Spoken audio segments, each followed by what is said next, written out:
gusta hablar y quiere hablar en nuestras vidas. Bueno, la claridad no ayuda mucho, esta va a ser bastante para acá, pero vamos a darles el consejo que Dios quiere decirnos nuestro corazón. ¿Cómo usted se imagina? Escucha lo que le voy a preguntar. ¿Cómo usted se imagina a Dios cuando usted peca? Se pone triste. ¿Cómo se imagina cuando usted peca? ¿Usted se imagina a un Dios enojado? ¿Se imagina a un Dios airado? ¿Se imagina a un Dios triste? ¿A un Dios intolerante? ¿Cómo se imagina a Dios? ¿Cómo te lo imaginas? Mire, muchos de nosotros equivocadamente proyectamos en Dios al padre refonfuñón de la infancia, quizás al jefe autoritario de una empresa, o al maestro cascarrabias de una escuela, y sobre todo la escuela primaria, o quizás proyectamos en Dios a un sacerdote estricto o a un pastor intolerante. Y esta perspectiva errónea distorsiona el concepto verdadero de quién y cómo es Dios. Por consiguiente, creemos que Dios, y nos mentalizamos que Dios es serio, que Dios es un Dios cruel, que Dios siempre está con el cejo como fruncido, ¿sí? Recorriendo la tierra para sorprendernos en el preciso momento en que pecamos para castigarnos. Y esto hace que la vida cristiana se vuelva en una autoconstante condena, vivamos la vida cristiana en un autojuicio y en una culpabilidad, cosas que son totalmente contrarias al Evangelio. Algunos llegan a creer que si pecan y mueren repentinamente en ese momento, pierden su salvación, la vida eterna. Tristemente, esta imagen distorsionada que por generaciones nos han transmitido de Dios es completamente contraria a la realidad bíblica. Hoy quiero mostrarles al Dios de la Biblia, no al Dios de la tradición, y mucho menos al Dios inventado en nuestras mentes caídas. Y para tal motivo quiero que estudiemos 3 parábolas que van a hacerte mirar a Dios como nunca antes. Estas increíbles parábolas se encuentran en el capítulo 15 del Evangelio de San Lucas. Algunos han llamado a este capítulo en particular el Evangelio dentro del Evangelio, porque es impresionante lo que ahí se nos narra. Estas 3 parábolas están íntimamente relacionadas, y usted ahorita al momento de mencionarlas las va a ubicar: la oveja perdida, la moneda perdida y el hijo pródigo. Estas, repito, 3 parábolas están estrechamente relacionadas: la oveja perdida, la moneda perdida y ¿cuál? Y el hijo pródigo. Ahora, le podemos llamar a esta trilogía, ¿sí? Le podemos llamar o le podemos titular lo que se había perdido, porque realmente eso es lo que ocurre en estas 3 parábolas. Pero surge una pregunta y es la siguiente: ¿por qué Jesús tuvo que enseñar no una parábola, sino 2, 3 de manera continua, seguida? ¿Por qué Jesús tuvo que hablar esta trilogía? ¿De dónde nació de esta necesidad de hacerlo? Y esta trilogía nace precisamente como una respuesta a los escribas y fariseos, quienes constantemente criticaban al Señor por recibir y convivir con publicanos y pecadores, por comer con ellos. Entonces, a raíz, si usted lee el contexto de Lucas, empezando el versículo 1, ahí claramente lo dice, lo vamos a mirar. Entonces, quiero que grabe en su corazón, en su mente, que estas 3 parábolas, la primera es la oveja perdida, la segunda es la moneda, y la tercera, el hijo pródigo. nacen, repito, como respuesta a los fariseos y escribas que constantemente criticaban al Señor Jesús por comer con pecadores y publicanos. Ahora, a fin de comprender estas 3 parábolas, tenemos que tener presente a los oyentes que vivían juntos en la cultura común de la época. ¿Sí? Imagínense, nada más hace 2000 años. Entonces es bastante tiempo que se ha recorrido. Por lo tanto, el prerequisito esencial para entender el mensaje de estas parábolas se establece reconstruyendo el escenario cultural en que se narraron. Un problema muy común en los predicadores que se olvidan de esa rama de la hermenéutica es que sacan de contexto cultural en que se escribieron las cosas y quieren hacer una aplicación a lo actual. Y ahí salen un montón de cosas que no van. Entonces vamos a remontarnos a ese momento. Ahora, con eso como telón de fondo, el capítulo empieza con la realidad fundamental que prepara el terreno, que dice así: se acercaban a Jesús todos los publicanos. ¿Quién eran los publicanos? Era gente traicionera, despreciada, que distorsionaban extorsionaban dinero a sus compatriotas judíos. Se recuerda de Mateo, ¿no? Era uno de ellos, para llenar las arcas de Roma, bajo el cual en ese momento estaban bajo esclavitud. Y luego dice que el Señor que pasaba y también se le acercaban a Jesús, ¿quiénes? Los pecadores. En este caso, para los fariseos y escribas, los pecadores eran la chusma irreligiosa e injusta que los fariseos consideraban por debajo de ellos y con quienes no querían relacionarse. Siga con mucho cuidado lo que les estoy diciendo. Entonces, se acercaban a Jesús todos los publicanos y los pecadores, ¿para qué cosa? Para oírle. Aquí hay algunas preguntas muy interesantes en las cuales vale la pena reflexionar. Pregunto, ¿se acercan a ti hoy en día los publicanos y pecadores para escucharte o prefieren mantenerse lejos de ti? No generalizo, pero si tienes mucho tiempo que no te ves rodeado por publicanos y pecadores, es posible que te hayas convertido en un fariseo o un escriba. ¿Me están siguiendo? No se pongan tan serios. ¿Sí? No quiero terminar en la alberca, no me gusta. No. Escuchen. Algunos pueden argumentar, sí, pastor, pero Jesús era Dios. Pero la gente que le escuchaba no lo sabían. Pero confiaron en Él y lo escuchaban. Imagínate nada más. Se levanta un humilde carpintero que tenía mi edad, 33 años. Bueno, el más joven, un poco más joven, 30 años. Empezó su ministerio. Y de repente surge de la nada y empieza a hablar que Él es el Mesías. ¿Cuántos de ustedes le creerían? Que se requería fe para creer que ese humilde carpintero de 30 años, que nació en una insignificante ciudad, era el Salvador del mundo, era Dios en carne.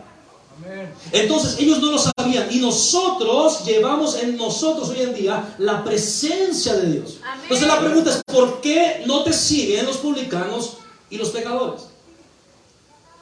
¿Por qué no te siguen?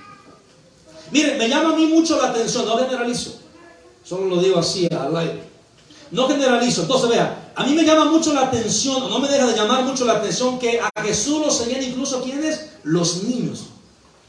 Tenía que haber algo en Jesús que atraía incluso ¿a quiénes? A los niños. Un niño no se acerca a una persona con cara así de estreñido, con cara así de enojado. Los niños se retraen de una persona así. Lo que me dice a mí que Jesús era una persona que era alegre, que sonreía, que era feliz, que era una persona que a lo mejor, no sé, me imagino muchas cosas, pero tenía que ser alegre para que incluso los niños se le acercaran. Sin embargo, conozco muchos cristianos que piensan o creen que la seriedad es sinónimo de santidad. Siempre andan con el ceño fruncido, difícilmente se ríen, no pueden escuchar un chiste sano. Y la Biblia dice un proverbio que el corazón alegre, ¿qué hace? Hermosea el rostro, mi hermano. Así que si no estás tan agraciado y todavía te pones así, imagínate, te arruinas. Entonces, cuando los fariseos y los escribas se dieron cuenta de que Jesús no rechazaba a los publicanos ni a los pecadores que se le acercaban, miren lo que hicieron. Entonces, los fariseos y los escribas, ¿qué hacían? Murmuraban. ¿Tu vida cristiana se distingue por la murmuración? Si es así, eres un fariseo y eres un escriba.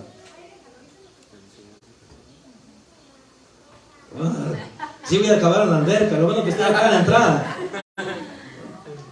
Diciendo, a los pecadores recibe y con ellos come. En la antigüedad, escuche bien, el compartir la mesa con alguien en esa cultura era sinónimo de aceptar a esa persona. Y esto explica por qué los líderes religiosos judíos se quejaban continuamente de la compañía de Jesús durante esas cenas. Usted vea, los evangelios siempre están criticando a Jesús porque se come con pecadores. Ahora, quiero, para entender un poco más el desprecio de esos tiempos por parte de los fariseos, escuche lo siguiente. Los fariseos ponían en la misma categoría a todos aquellos que no cumplían con los detalles de la ley tradicional y los llamaban la gente de la tierra. Así los llaman, la gente de la tierra. Y había una barrera infranqueable entre estas dos clases de personas. Las reglas fariseas establecían: a nadie de la gente de la tierra le confíes dinero, decían entre ellos. Ni aceptes su testimonio, ni le reveles ningún secreto, ni le nombres tutor de ningún huérfano, ni le pongas a cargo de un fondo de caridad, ni lo acompañes en un viaje. Un fariseo, escuche bien, tenía prohibido hospedar en casa o hospedarse en casa de un hombre de la tierra e invitarle a la suya. Tenía prohibido, hasta donde fuera posible, tener ningún trato con él. Los fariseos tenían el propósito deliberado de evitar todo contacto con los que no cumplían todos los detalles de la ley. Un judío estricto no diría: hay alegría en el cielo cuando se arrepiente un pecador, como acaban de mencionar.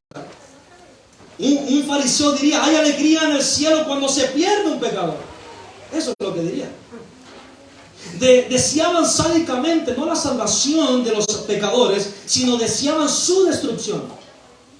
Es más, algunos rabinos en el tiempo de Jesús se negaban incluso a enseñarle la palabra de Dios a los impíos. ¿Qué hizo el profeta Jonás? Él los tipifica.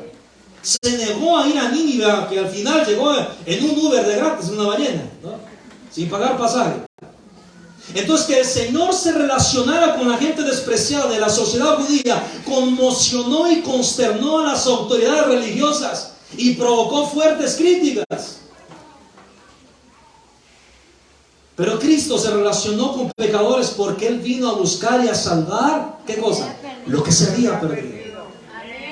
Pregunto, ¿cuándo fue la última vez que comiste con publicanos y pecadores? ¿Cuándo fue la última vez? ¿Sabes? A mí pecadores y publicanos me invitan a comer. Tengo una invitación reciente para ir con ellos. Y convivo también con ellos. Pero ¿qué estoy?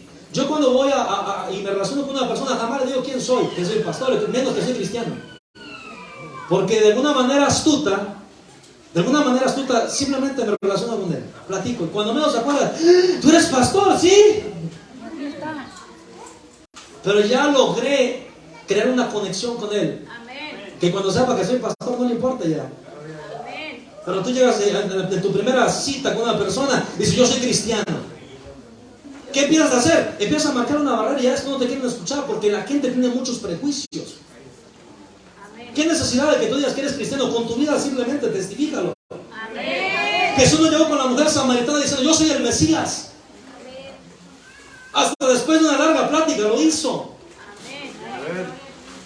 ¿Me estoy explicando? Amén. Entonces, si en tu iglesia solo se convive entre hermanos, algo anda mal. Voy a volver a decirlo. Si en tu iglesia solo se convive con cristianos, algo anda mal. Nunca podrás ser luz en la oscuridad, nunca podrás ser sal en el insípido. Pregunto: ¿qué cosas te mantienen alejado de las personas que necesitan a Cristo? Entonces, cuando un hermano critica a otro porque come con un borracho, con un mujeriego, con un maldiciente, con un ladrón, con un traficante de drogas, con una prostituta, sin duda es un ¿qué? Fariseo. Lo mismo que hace 2000 años. Entonces, Jesús, para poder contrarrestar y dar respuesta a esos que murmuraban, empieza la primera parábola, que se llama la parábola de la oveja perdida. Si pueden permanecer en sus asientos, mejor. Dice Lucas capítulo 15, verso 13. Entonces él le refirió una parábola diciendo: ¿qué hombre de vosotros, teniendo 100 ovejas, si pierde una de ellas, no deja las 99 en el desierto y va tras la que se perdió hasta encontrarla? Y cuando la encuentra, la pone sobre sus hombros, ¿cómo? Gozoso. Y al llegar a casa reúne a sus amigos y vecinos diciéndoles: gozaos conmigo porque he encontrado mi oveja que se me ha perdido. Os digo, dice el versículo 7, que así habrá más gozo en el cielo por un pecador que se arrepiente que por 99 justos que no necesitan de arrepentimiento. Sea con mucho cuidado. Esta primera comparación protagonizada por un pastor de ovejas era retadora para los fariseos. Ahora va a entender por qué. Donde las 99 ovejas, ¿a quién representan? A los fariseos. Está equivocado. Ahorita le voy a explicar por qué. Ahorita no lo voy a decir todavía. Ahorita lo voy a entender por qué. Entonces, representa a los 99 fariseos, o 99 ovejas de los fariseos, que creen que no necesitan arrepentimiento. Ahorita lo voy a explicar. A pesar de que había personajes tan importantes del Antiguo Testamento que fueron pastores, Raquel, los patriarcas de las 12 tribus de Israel, David incluso el Salmo 23 dice: Dios es mi pastor. Cuidar ovejas se encontraba en lo más bajo de la escala social. Cuidar ovejas era la más baja de todas las profesiones, situándose apenas por encima de la línea de los marginados, debajo de los cuales estaban los cobradores de impuestos y otros pecadores y religiosos. Los pastores eran incultos y sin formación, y cada vez se les veía en la era posterior al Nuevo Testamento como deshonestos, como poco fiables, como despreciables, hasta el punto que no se les permitía atestiguar en una corte. Las ovejas tenían que ser vigiladas y cuidadas los 7 días de la semana. ¿Eso en qué repercutía?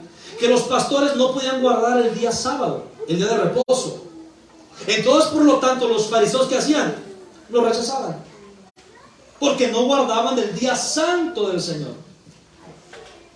Entonces, para los escribas y los fariseos, esto constituía una ofensa, que Jesús les pidiera que ahora se imaginaran y se pusieran en el papel de pastores.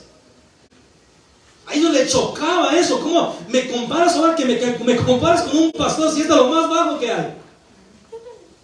Cuando llega alguien a la iglesia, ¿qué es el ministerio que anda buscando? Cuando llegas a una iglesia, ¿cuál es el ministerio que andas buscando? ¿De servicio o de escenario? Servicio. Muchos llegan a la iglesia porque quieren un escenario. No entienden lo que es el servicio.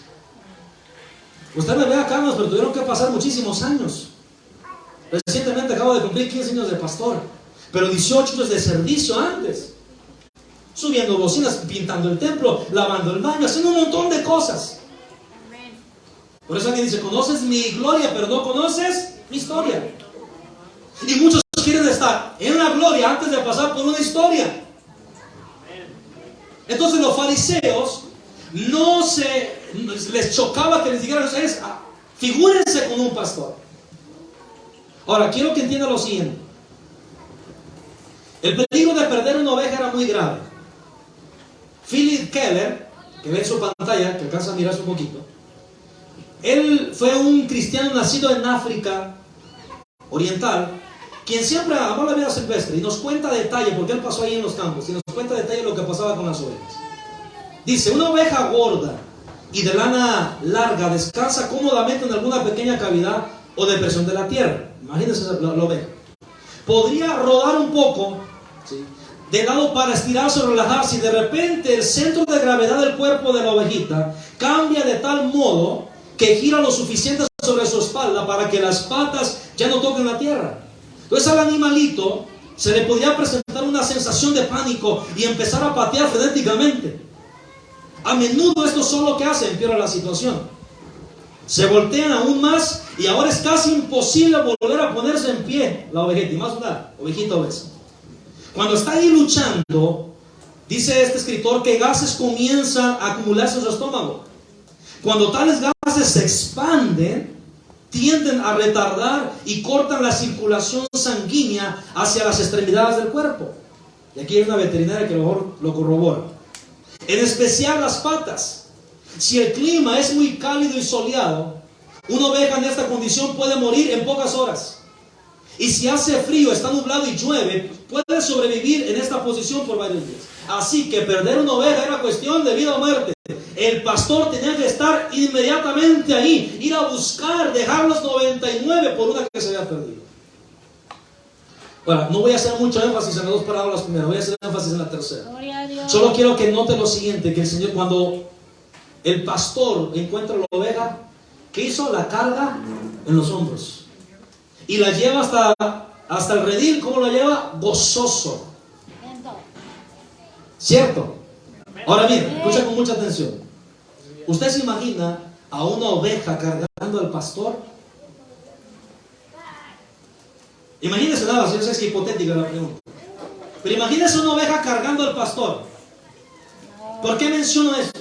Porque muchos cristianos así viven su vida cristiana.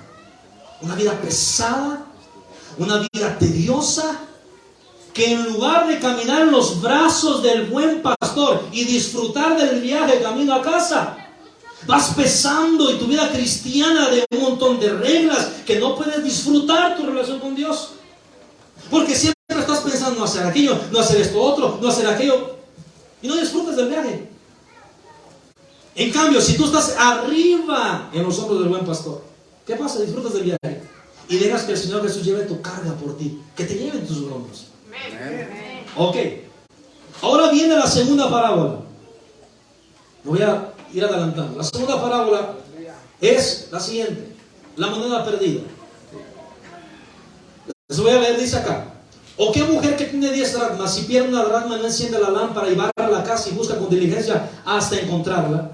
Y cuando la encuentra, reúne a sus amigas y vecinas diciendo: gozaos conmigo porque he encontrado la dracma que se había perdido.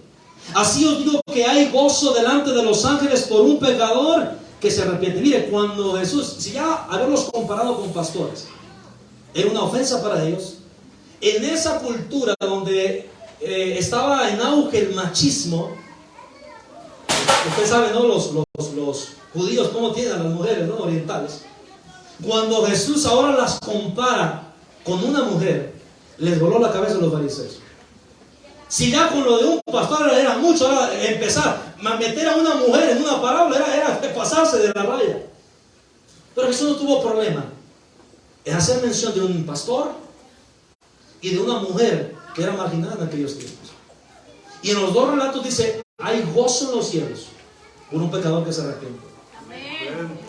Ahora bien, vamos a la siguiente parábola. Ahí es donde quiero llegar.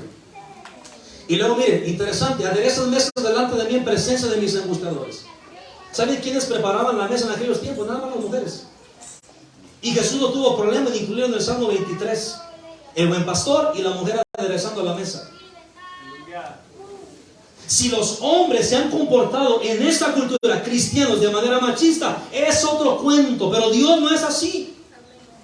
Dios le da el lugar a la mujer donde tiene que estar, coherederas de la misma gracia. ¿Sí? ¿Me explico? Amén. Pero ahora, miren lo que viene. La parábola siguiente del hijo pródigo. No me canso yo de enseñar sobre esto. De todas las parábolas del Señor, esta es la más conocida y es la más llamativa. Escucha con mucha atención. Es comúnmente conocida como la parábola del hijo pródigo. En realidad, esta es la historia de dos hijos rebeldes y su padre amoroso e indulgente. Y aunque un niño la pueda entender, su significado es todavía mucho más amplio y complejo. Hay mucho que aprender ahí. Como las parábolas de la oveja perdida y la moneda perdida, esta parábola también representa el gozo de Dios por la salvación de los perdidos. Es una historia dramática y conmovedora sobre el desesperado arrepentimiento del pecador y acerca del amor y el ansioso perdón de Dios para tal sentimiento. La historia gira en torno a tres personajes: el hijo menor, el padre y el hijo mayor. Tres personajes: el hijo menor, el padre y el hijo mayor. Ahora bien, vamos nuevamente a remontarnos a esa cultura para poder comprender la historia. Muy bien, dice el versículo 11 del capítulo 15, no lo voy a poner en la pantalla. También dijo: un hombre tenía 2 hijos, y el menor de ellos, el pródigo, cuyo significado significa derrochador, un individuo que todos sus deseos, o que despilfarra sus deseos de manera extravagante, ese es un pródigo, le dice a su padre lo siguiente, la siguiente petición: Padre, dame la parte de los bienes que me corresponden. Usted dirá, bueno, ¿qué hay de malo con ella? Escucha con mucha atención. Esta fue una petición sorpresiva y muy irrespetuosa, que expresaba falta de amor y gratitud hacia el que lo proveía de todo. Los escribas y los fariseos que oían esta historia habrían considerado esa conducta como vergonzosa y mala, una violación al quinto mandamiento que dice: honra a tu padre y a tu madre.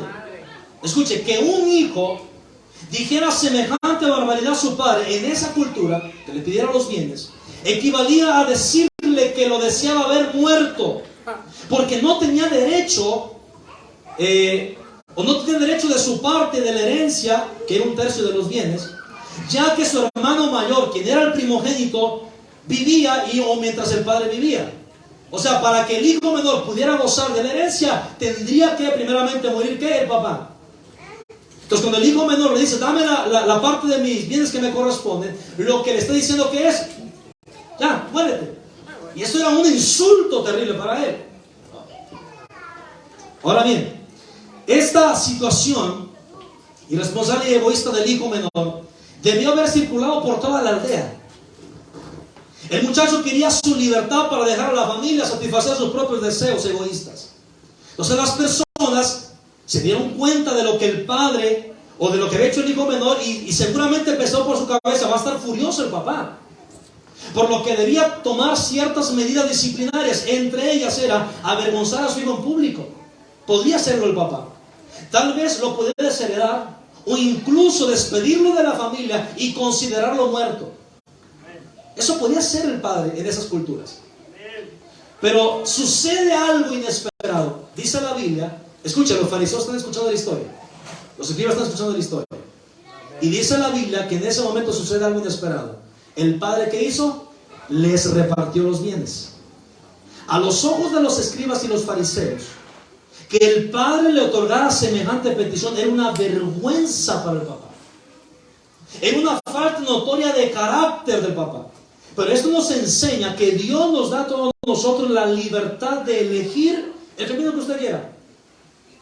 Pero jamás usted podrá elegir las consecuencias de ese camino. Espero que nadie esté aquí por obligación, que estemos por amor a Dios, porque Él nos conquistó el corazón. Él nos enamoró y aquí estamos. Entonces, vean lo que hizo el hijo menor. No muchos días después, juntándolo todo. Es decir, esto significa que tuvo que haber cambiado por dinero en efectivo todo lo de la herencia para poder emprender el viaje que iba a hacer. Entonces, cuando lo junta todo, el hijo menor se fue lejos a una provincia apartada.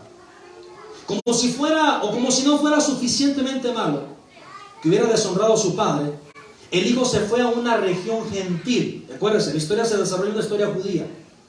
Es decir, él quería pecar más allá del alcance de toda responsabilidad, lejos de su padre y de los aldeanos quienes lo habrían despreciado por su comportamiento vergonzoso.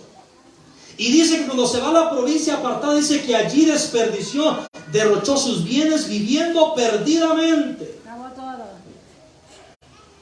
Y dice el siguiente versículo: y cuando todo lo hubo malgastado, vino una gran hambre en aquella provincia, una situación inesperada y ajena al joven. Y dice la Biblia que en ese momento comenzó a faltarle. Es decir, ya no tenía lo suficiente, comenzó a pasar necesidad. Sus malas decisiones, sumadas a la grave crisis externa provocada por la hambruna, lo llevaron a un inconcebible nivel de desesperación de este joven. Él había abandonado a la familia, los supuestos amigos también lo habían abandonado, era un extraño en una tierra extranjera, sin tener a dónde ir y sin nadie a quien acudir para pedir ayuda. Estaba sin dinero, estaba en la indigencia y estaba sin recursos. ¿Alguna vez usted se ha encontrado en semejante situación? Posiblemente. Ahora, al buscar placer desenfrenado, lujuria continua y un comportamiento sin ninguna restricción, terminó en cambio sufriendo, vacío y al borde de la muerte. Pero mira, a pesar de sus terribles consecuencias, o circunstancias mejor dicho, aún no estaba listo para humillarse, o regresar a casa, o buscar restauración y enfrentar las consecuencias de su conducta vergonzosa. ¿Sabe qué? En lugar de hacer eso, se va a un lugar, ocurrió un plan desesperado. Hay veces que tocamos nosotros, estamos en semejante situación y no nos humillamos todavía ante Dios. Seguimos en ese mismo camino y seguimos hasta que ya tocamos fondo. Es cuando decimos, creo que ya tengo que regresar a casa. Amén. Y este muchacho, todo lo que le pasó era para que ya volviera a casa. Pero arma un plan desesperado. Y vamos a ver qué hizo. Miren lo que hizo. Fue y se arrimó a uno de los ciudadanos de aquella tierra gentil, el cual le envió a su hacienda para que apacentase cerdos. Escucha, para un judío, usted lo sabe, apacentar cerdos en una nación gentil era una de las ocupaciones más degradantes que se podía imaginar para un judío. Los estrictos rabínicos, pronunciaban una maldición sobre los que se relacionaban con cerdos. Decían, maldito el que cría cerdos, decían. Entonces, están los fariseos escuchando la historia. ¿Me van siguiendo? Entonces, cuando llega y se arrima a este ciudadano gentil, no era un contrato formal de trabajo. Cuando dice la palabra se arrimó, la palabra griega es colao, donde se deriva la palabra castellana colado.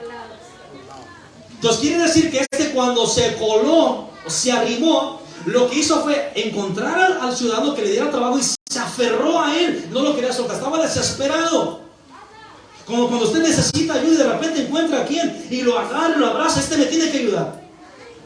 Y en una manera de que este gentil se deshiciera del joven menor, lo manda a apacentar cerdos. ¿Vamos bien? Amén. Ahora bien, ¿qué pasó con este joven? Se va a apacentar cerdos. Y dice la Biblia que deseaba llenar su vientre de las algarrobas que comían los cerdos.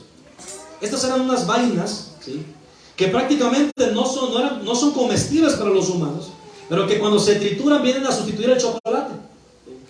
Si usted quiere chocolate, ahí están las algarrobas, puede sustituirlo. Pero dice la Biblia que nadie le daba. Nadie le daba. Es decir, que en ese momento un puerco estaba mejor que él. ¿Alguna vez he encontrado semejante situación? Que un animal está mejor que ni nosotros. Bueno, este joven llegó a un punto que ni siquiera mendigar le dio resultado. Yo no sé si un día llegara a mendigar, no sé si sabría mendigar. Pero este joven, que fue un hijo de un rico hacendado, llegó a semejante situación y ni siquiera mendigar sabía. Nadie le daba. Ahora bien, dice el verso 17, cuando toca fondo, dice la Biblia, y volviendo en sí dijo, ¿cuántos jornaleros en casa de mi padre tienen abundancia de pan y yo aquí perezco de hambre? Mire, los jornaleros eran trabajadores, por lo general eran pobres y no calificados, que vivían día a día en los trabajos temporales, que podían encontrar a cualquier salario que se les ofreciera. Sin embargo, el padre de la historia dice que aún esos jornaleros tenían abundancia de pan. Es decir, él cumplía más allá que la ley le exigía. Entonces, noten que este joven tenía bien presente al papá. Se fue lejos a una provincia apartada, pero no se había olvidado de su padre. No se había olvidado. Yo estoy seguro que más de algunos de ustedes en algún momento se fueron de casa, hablando de la iglesia, y jamás, donde sea que se encontraban, se olvidaron de quién era su padre. Amén. Pero en nuestro orgullo, en nuestra soberbia, altivez, no, yo no regreso. Pero Dios, qué bien que sabe trabajar con nosotros. Amén. Dios, qué bien que sabe, sí nos enamora, pero también nos sacude de vez en cuando, Amén. para que volvamos a casa, hasta que toquemos fondo. Gloria a Dios. Ahora escuchen, dice el joven, me levantaré e iré a mi padre. Lo peor que le podía suceder no sería más grave de lo que iba a enfrentar. Al menos esperaba que el padre le tratara con la misericordia y la compasión con que lo hacía con sus trabajadores, los jornaleros. Pero este joven, vean el discurso que se arma previo a ir a la casa de su padre. Y dice, me levantaré e iré a mi padre y le voy a decir, está él enseñando el discurso: Padre, he pecado contra el cielo y contra ti. Ya no soy digno de ser llamado tu hijo, hazme como a uno de tus jornaleros. Yo me imagino y entro en líneas escribiendo, no, le voy a quitar esto, hasta que quedó las líneas que él quería. Lo mejor que pudo haber esperado, escucha bien, tras confesar humildemente su vergonzoso pecado, era que se le permitiera trabajar hasta que restituyera todo lo que había desperdiciado. Y después de eso esperar a ver si se podía reconciliar con su padre.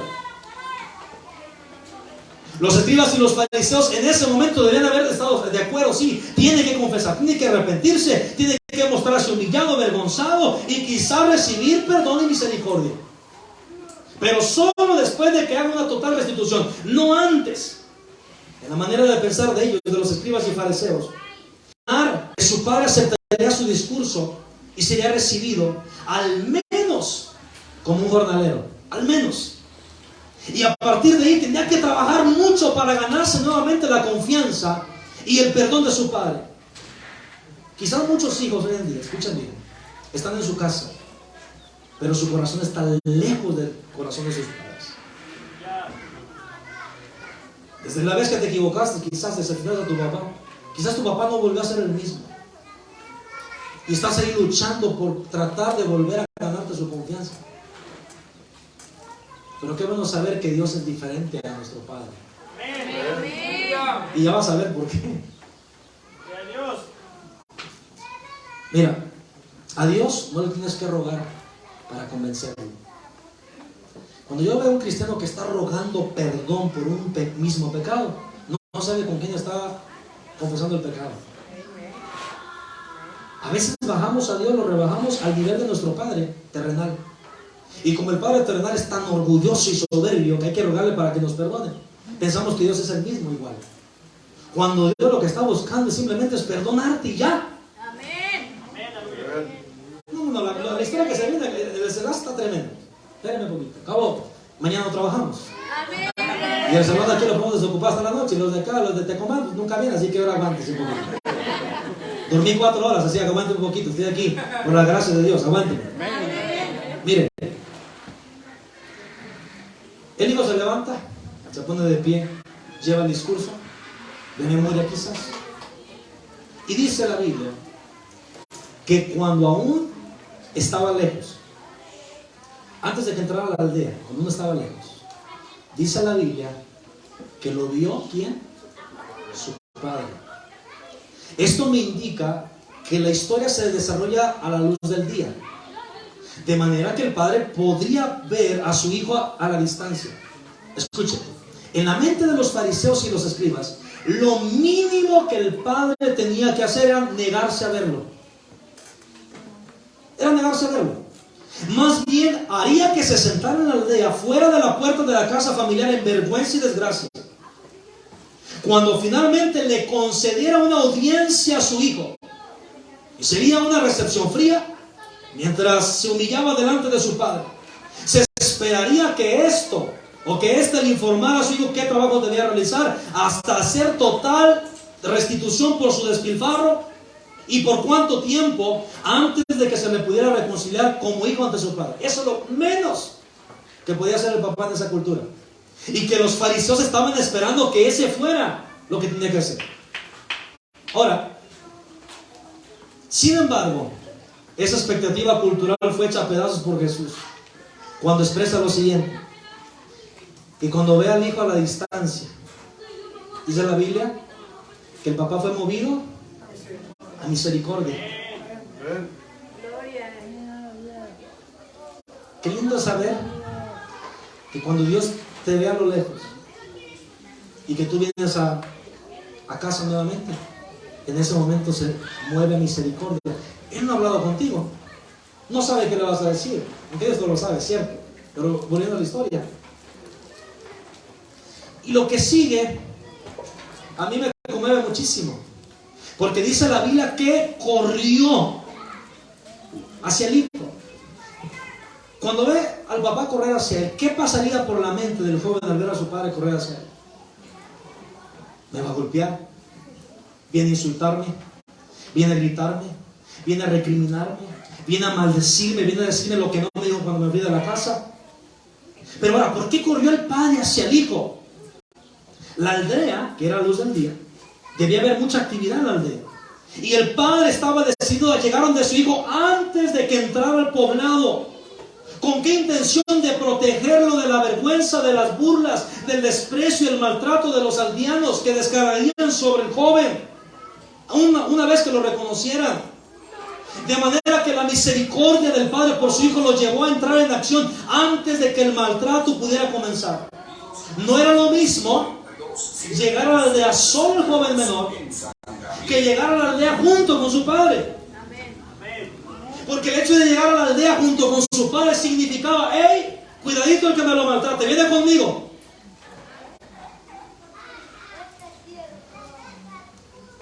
Ahora bien, para que usted y yo podamos comprender ese corrió, veamos algunos detalles. La palabra griega para corrió es trejo, con acento en la E. Y era una palabra usada para correr una carrera.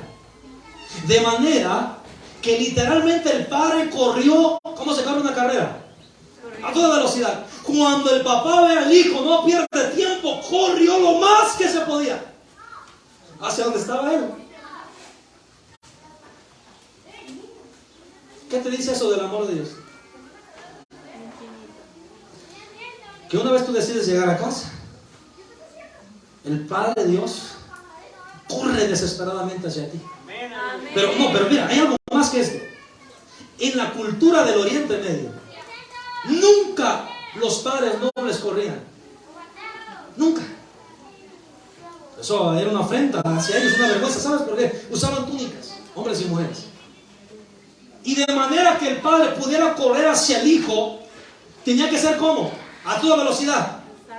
Alzar la túnica, develar un poco de sus piernas, pasar el bochorno y la vergüenza, para poder correr a toda velocidad. De manera que al padre no le importó sufrir vergüenza. Aleluya. ¿Cómo muere Cristo Jesús en la cruz? Semidesnudo, con todo y vergüenza.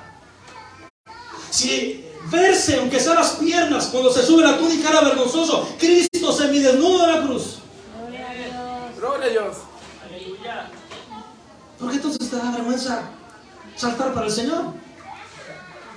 ¿Por qué te da vergüenza bailar para el Señor? Corre hacia Él.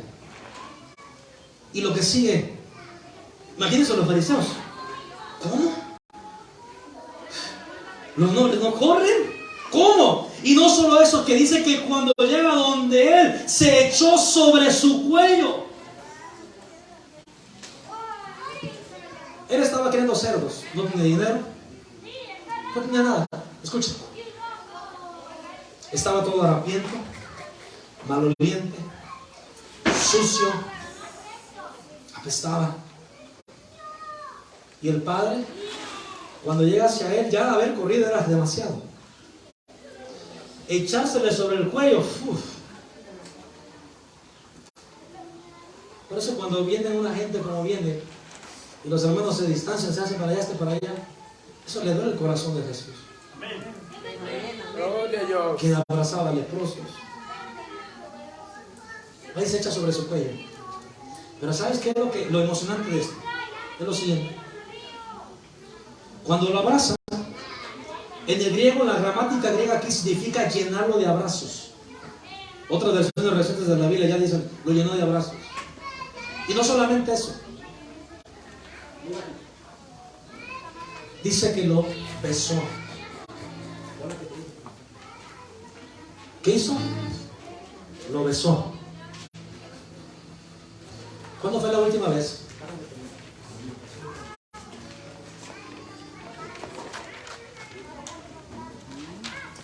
Pregúntate. ¿Cuándo fue la última vez que recibiste un beso de tu papá?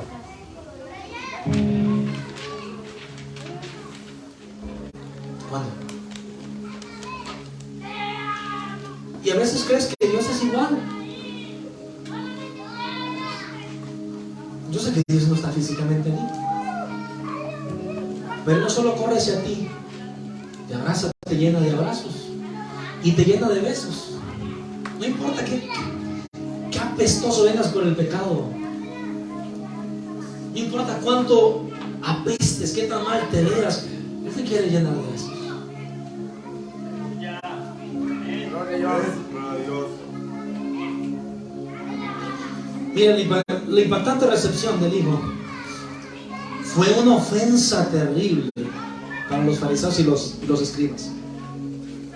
Y en ese momento el hijo menor empieza a hablar el discurso, mientras papá lo llena de besos y de abrazos. Dice: Padre, he pecado contra el cielo y contra ti. Ya no soy digno de ser llamado tu hijo. Y en ese momento no pronunció lo siguiente. ¿Cómo era el discurso? Hazme como a uno de tus jornaleros. En ese momento no lo dejó acabar. Escuche. No lo dejó terminar de ese decir, que el padre lo interrumpe. Y le dice a sus siervos: saquen el mejor vestido y vestidle. ¿Sabe qué significa eso? El mejor vestido estaba reservado solamente para el papá, los patriarcas. Estaba reservado incluso para cuando el hijo mayor se casara y estaba agarrando el vestido de papá y lo está estrenando su hijo menor. Lo merecía. Y no solo eso, sino que dice: y póngale un anillo en su mano. El anillo era una joya del papá, que llevaba el escudo familiar y que se usaba para estampar el sello de cera en documentos para autenticarlos. Darle el anillo a su hijo significaba que le estaba otorgando de parte del padre a su hijo privilegios, derechos y autoridad. Y cálcenle los pies. ¿Cómo venía el hijo pródigo? Descalzo. En esa cultura, los esclavos no usaban sandalias. Ellos las cargaban y las ataban a sus amos. Cuando dicen: tráiganle, le dicen a los siervos: traigan las sandalias y pónganselas. ¿Qué le está diciendo? Ya no eres un esclavo, eres un hijo. Tu papá ya no te reconoce como hijo. Hoy Dios te dice: eres su hijo, eres su hija. Pero no acaba la historia. Tienen tiempo, ¿verdad? ¿Te puedes imaginar la cara de los escribas y los fariseos? Si ya correr hacia él, llenarlo de besos, llenarlos de abrazos, ponerle el vestido, imagínate, ponerle el anillo, ponerle sandalias. Y dice el papá: y traigan el becerro gordo y matadlo, y comamos y hagamos fiesta, porque mi hijo muerto era y ha revivido. Se había perdido y es hallado. Y comenzaron todos a regocijarse. A veces escucho decir equivocadamente a la iglesia: busca a Dios. No, Dios te anda buscando a ti desde siempre. El perdido no es él, el perdido eres tú.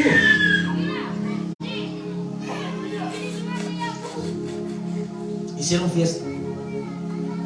Fíjense bien. Yo sé que a estas alturas se estarán preguntando: pastor, ¿y el hijo mayor dónde anda? ¿Qué pasó con él? ¿Dónde está? ¿Qué estaba haciendo? Y algunos piensan que el hijo mayor representa a los cristianos, cuando, si sigues el contexto, está hablando que los fariseos representan a los 99. Y Jesús, cuando dice que 99 justos que creen que no merecen arrepentimiento, lo está diciendo en un tono irónico. No está hablando de la iglesia. Está haciendo un contraste entre lo que los fariseos creían. ¿Cuál fue el contexto? Lo critican por comer con publicanos y pecadores.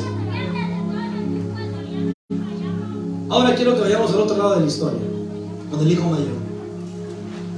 Y su hijo mayor estaba en el campo, estaba supervisando a los trabajadores. Y cuando llega cerca de la casa, oye la música y oye las danzas. Ahora, el hecho de que él no supiera de lo que estaba pasando indica dos cosas: que la hacienda estaba grandísima. Que la hacienda estaba grandísima, de manera que estaba ya la fiesta, y allá andaba el hijo mayor por aquellos rumbos. Y dice que en ese momento, llamando a uno de los criados, le preguntó: oye, ¿qué es aquel alboroto que está pasando?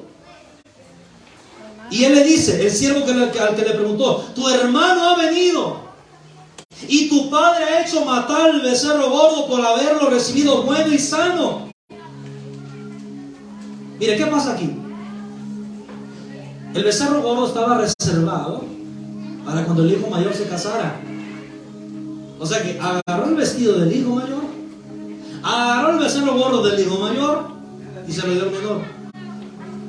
Hay que entender un poquito también del hijo mayor.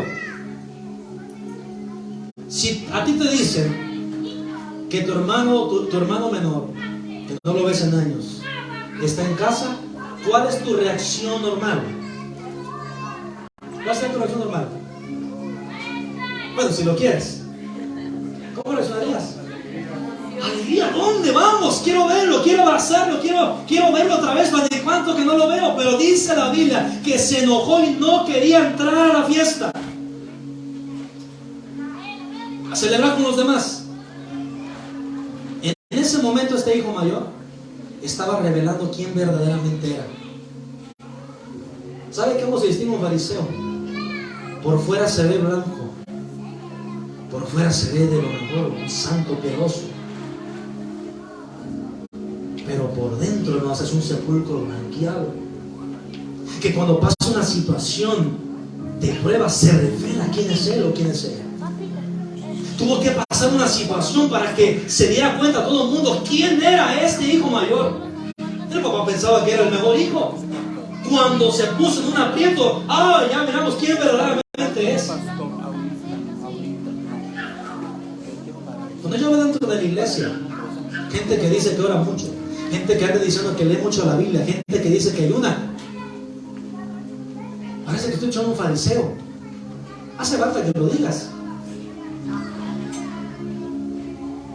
¿Qué das a entender? Que eres más santo de los demás porque oras, porque ayudas. El venir a la iglesia no te hace cristiano.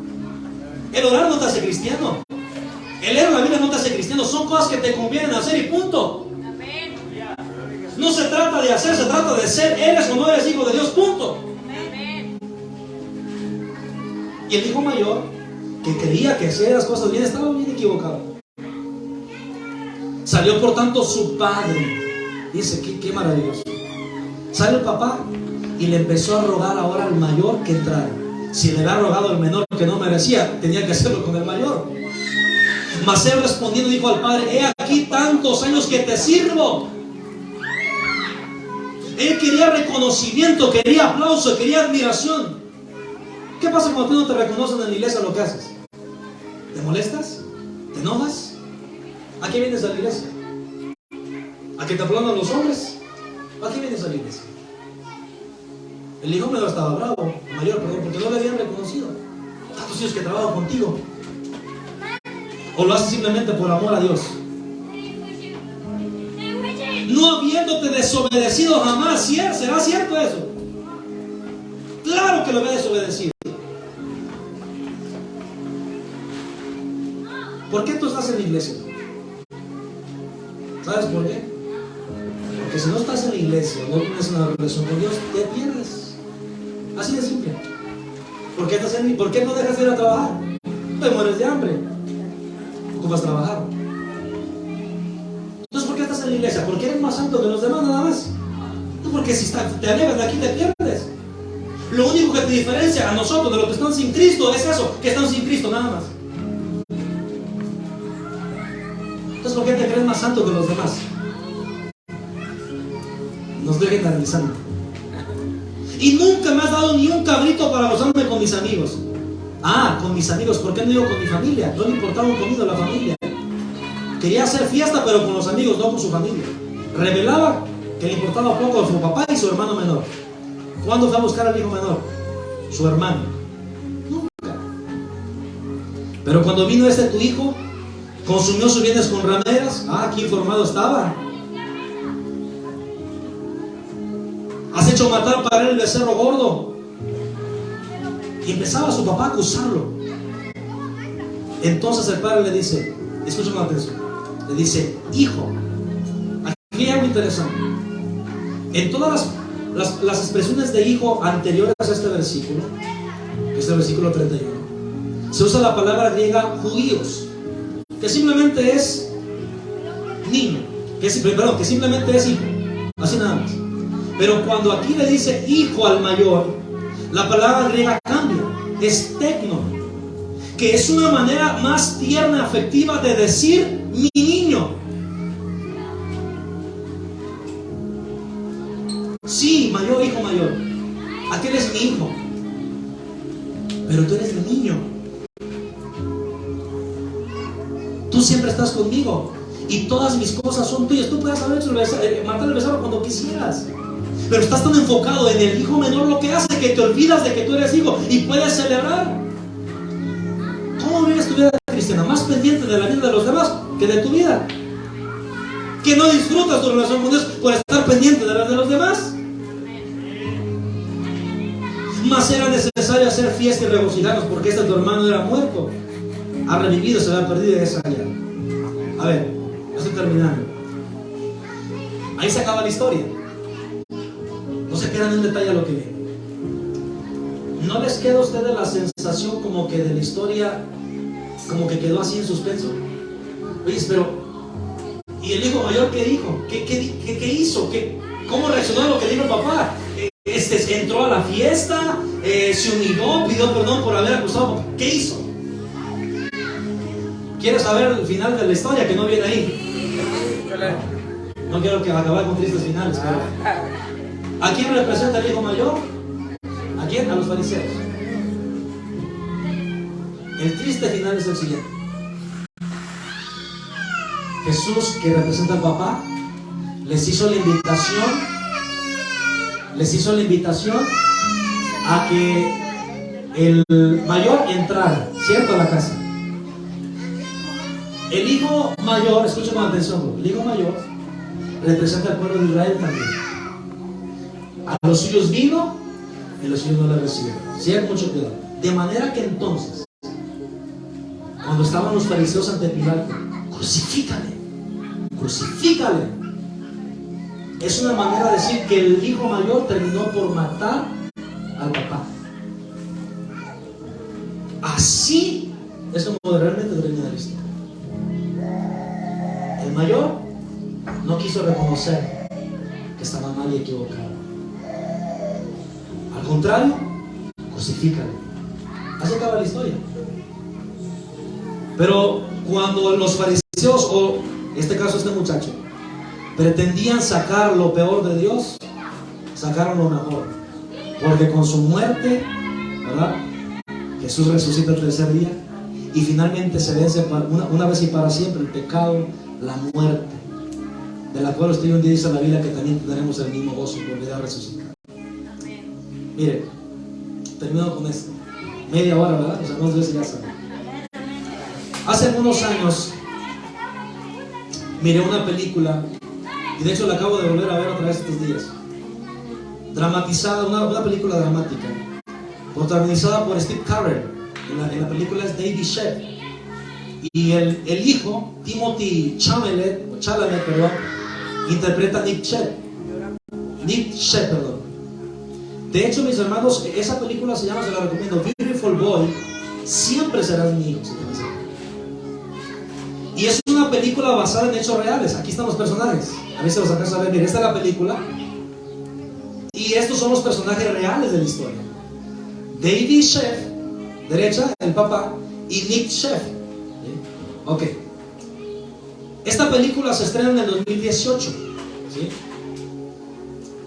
Y en esta película, les voy a dejar aquí esta de aquí, para que, si quieren verla, se cuenta la conmovedora historia, inspiradora historia de una familia que lucha contra la adicción por muchos años del hijo Nick Sheff, y que era un joven muy encantador, muy querido por todos, pero llega el momento que toca fondo con la metanfetamina. Probaba drogas, pero con la metanfetamina tocó fondo.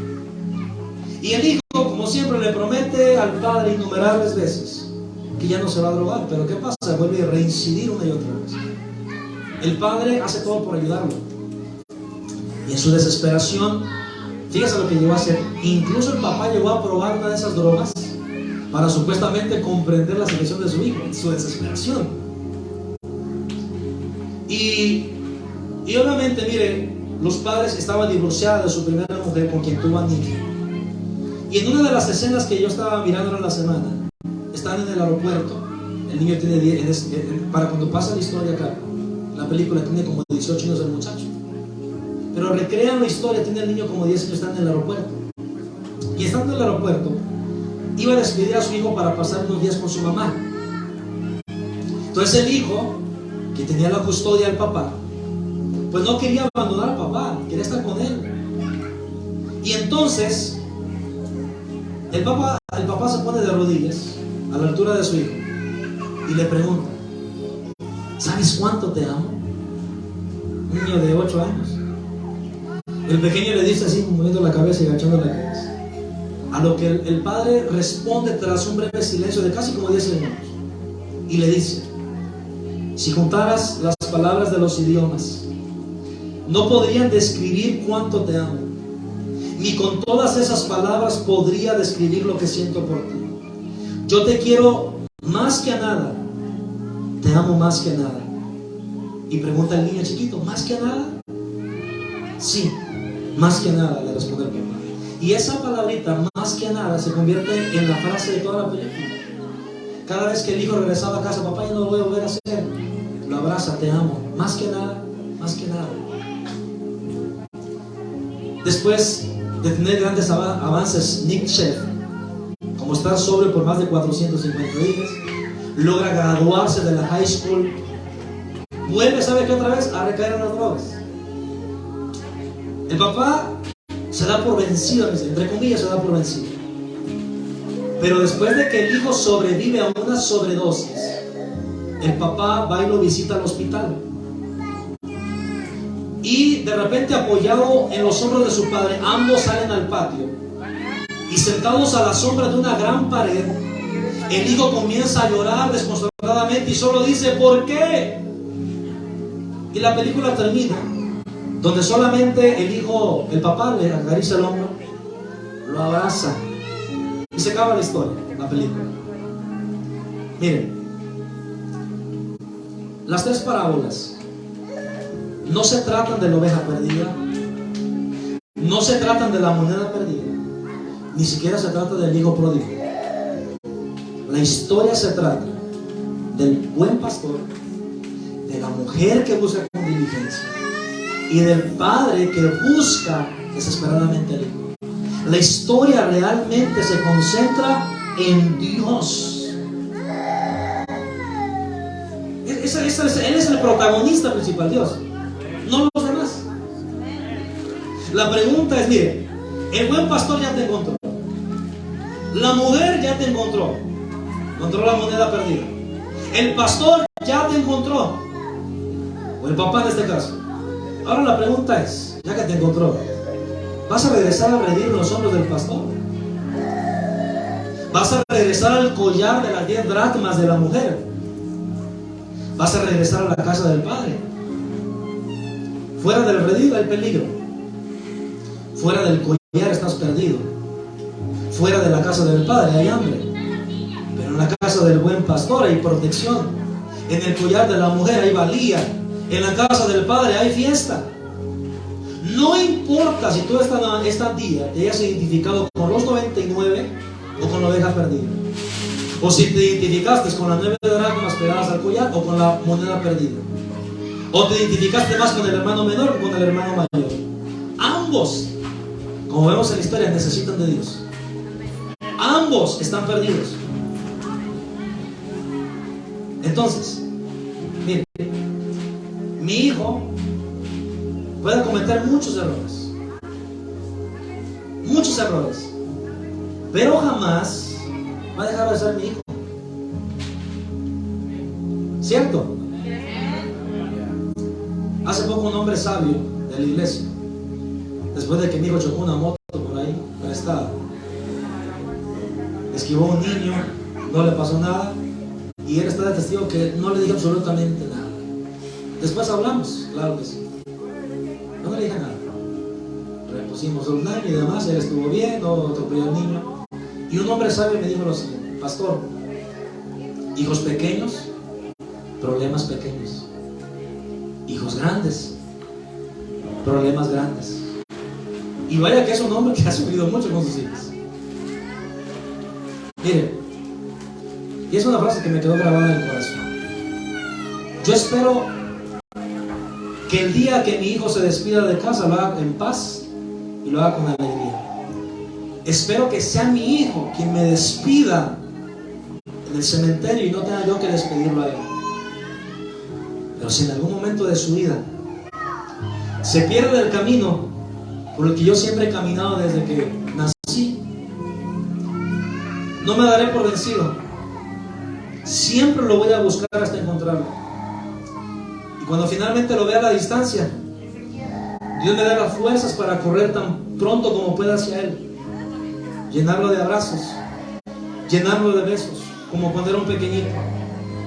Y antes de que termine su discurso ensayado de perdón, lo voy a interrumpir para decirlo: mi niño, siempre serás mi hijo. Si yo siendo un padre ineficiente, lucharía por el bienestar de mi hijo siempre, ¿cuánto más Dios, que lo entregó todo para morir por nosotros en una cruz?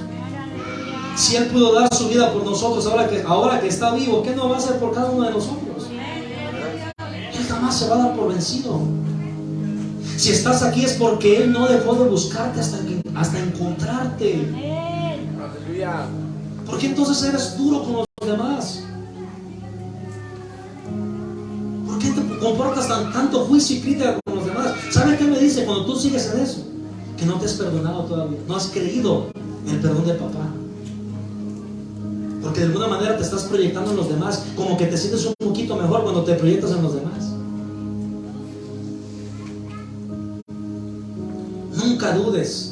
Nunca dudes, escúchame, nunca dudes del amor, de la misericordia y la gracia de Dios. Hermanos mayores, los que se identificaron con el hermano mayor, escúchame por favor.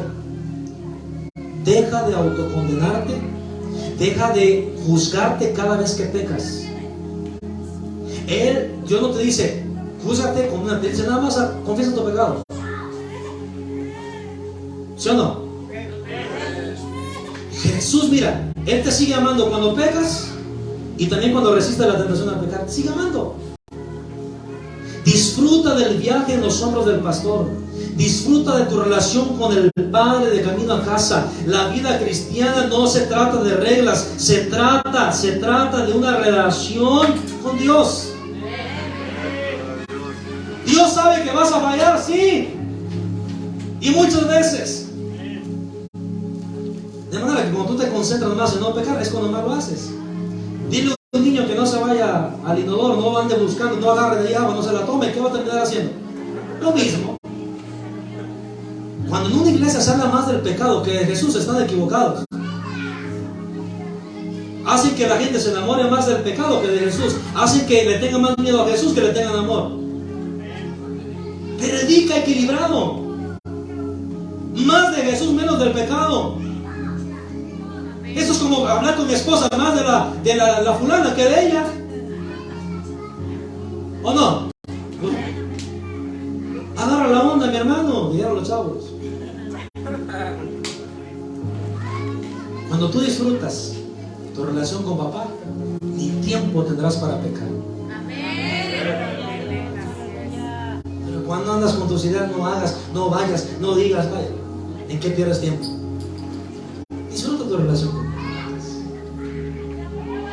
Y si de algo te puedes llevar camino a tu casa, de todo lo que dije, llévate esto.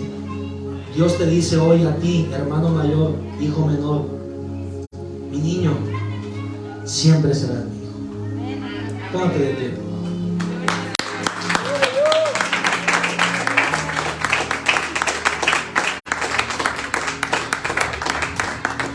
No queremos terminar este tiempo sin antes